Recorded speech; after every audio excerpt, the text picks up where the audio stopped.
আইপ্যাকের অনেক পাণ্ডায় গ্রেপ্তার হবে দাবি অর্জুন সিংয়ের। কয়লা পাচার কাণ্ডে সোমবার রাতে দিল্লি থেকে গ্রেপ্তার হয়েছেন আইপ্যাকের এক অন্যতম ডিরেক্টর এবং আরও অনেক পাণ্ডা গ্রেপ্তার হবে।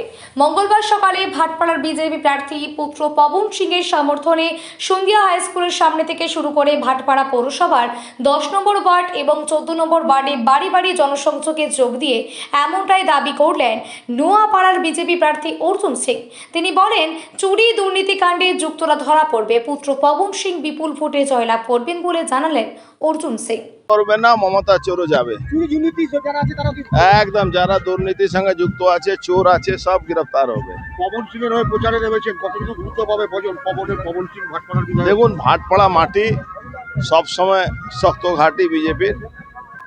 2019 সাল থেকে এমএলএ আছে। একটা লোক পাবেন না যে বিজেপি বিরুদ্ধে কথা বলবে, যাদের স্বার্থহানি ছাড়া। যারা স্বার্থ নিয়ে চলে তারা বিজেপি বিরুদ্ধে করে। কিন্তু যে পরিস্থিতি ভাটপাড়া করে রেখে দেওয়া হয়েছে, সে পরিস্থিতিতে ডাবল ইঞ্জিনের সরকার খুব দরকার আছে। ভাটপাড়া সমস্ত ইন্ডাস্ট্রি, রাস্তাঘাট, কোনো বিজনেস ব্যবসায় সবটা লাটে তুলে দেওয়া হয়েছে। এই জন্যে পশ্চিমবাংলা বিজেপি সরকার খুব দরকার আছে।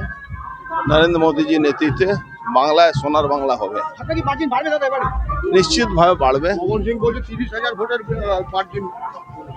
নিশ্চিতভাবে বাড়বে। যে কাজ করে থাকে তার অভিজ্ঞতাটা খুব ভালো থাকে।